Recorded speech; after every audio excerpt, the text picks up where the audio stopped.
Hi everyone, Marian here. Welcome back to my channel. Today I'm going to be sharing with you guys what is a Seder plate, what goes on a Seder plate.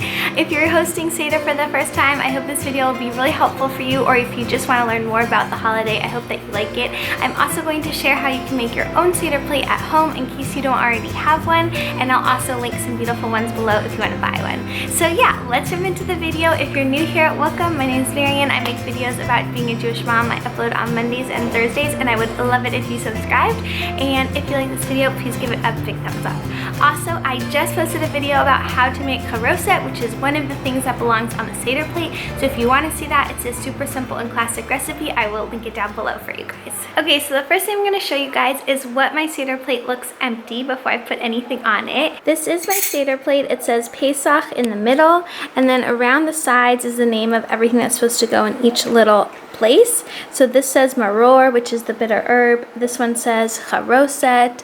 This says ro'ah, beitzah, karpas, and Hazara. So those are all the different things. Of course, they're in Hebrew, but I'll explain it to you as I go through. So the first one is the beitzah, the egg. Eggs are very symbolic, of course, with the Easter season as well, we use them. And they're all about springtime and renewal of life. And now that the Jews are free, it's all about a new season and a new era in our time. The next one I'll mention is the maror, the bitter herb. So my friend actually makes this. It's traditional to use horseradish, and this is one that just has beetroot in it as well, which gives it that nice red color.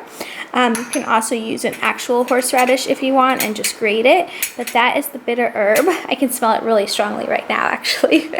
And the bitter herb is supposed to remind us of the bitterness of what it was like to be enslaved in Egypt as the Jewish people. So it's supposed to be extremely bitter to taste to remind us of that sorrow. Next is the charoset, which looks like this. I actually just made a video about how I make this, so if you're interested to make it yourself, it's actually super simple and delicious and actually healthy. So I'll share that link down below. But the charoset is supposed to remind us of the mortar from the bricks where the Jewish people were enslaved building the pyramids. So it just reminds us of that experience of working without any freedom.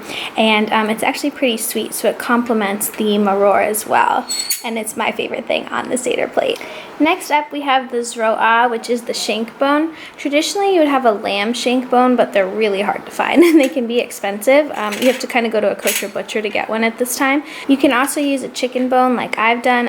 The point is that it's roasted or burnt because it's symbolic of the Pesach sacrifice when the temple existed, and it also reminds us that the temple is no longer here, but it's the one piece of meat that's on the Seder plate, and yeah, it's symbolic of that sacrifice. Next up, next to our egg, is karpas, which is a leafy green vegetable. It's traditional to use parsley, and I think it makes the Seder plate look very beautiful. So again, this is reminiscent of spring like the egg, and about renewal and rebirth and all the things growing at this time of the year. During the Passover Seder, we actually dip the karpas in salt water to remind us of the tears that the Jewish people shed during their time of slavery and how we still remember that sorrow. And then last up on the Seder plate is Hazara, which is additional bitter herb. It's traditional to use a bitter lettuce.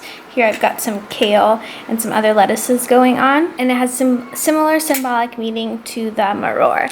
So this is our completed Seder plate. I just think it's so beautiful. It has all the different colors and all the different symbols on it, and I hope that I've simplified the process for you guys if you're going to prepare one on your table. So now that I've shown you guys how to make a traditional Seder plate, I wanted to also share with you how you can make one of your own if you don't have a pre-made sort of store-bought one, and you definitely don't need to for a Seder. Okay, so let me show you guys how I do it. So the first thing to do is find the most beautiful plate that you have in your home. For me, it's this Annie glass one. I just love it. It's glass, got this gold edging, and very beautiful for a centerpiece on a table. Next, I just bought a stack of these little cups. I found them in Dollar Tree actually for another project I was doing, and I've held on to them since then and used them for so many different things. But basically all you need is little cups.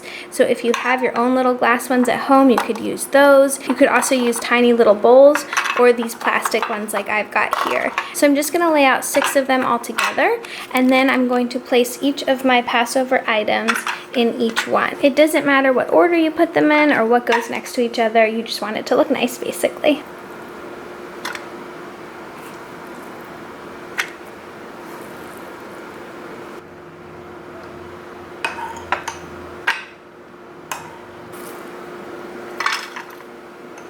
So there you go, that is my homemade Seder plate. Super easy and fun. Nothing special had to be bought just for the holiday. So of course, if you have a beautiful plate in your home or one that looks nice on your table setting, you're going to have a gorgeous Seder plate for the center of your table. So I hope that you guys like this quick tutorial. The Seder plate is the center of the Passover Seder table. So I think it's important that it's prepared with love and that everyone at the table understands why it's symbolic and what the meaning is behind the different items on the plate. And it really just defines the Seder. A lot of the Seder is talking about what is on that plate and why it's so special. And I hope I've shown you guys that it's super simple to make and that you can actually make one all by yourself. So I hope you have a really wonderful Passover and springtime, and I'll see you guys in my next one. Bye!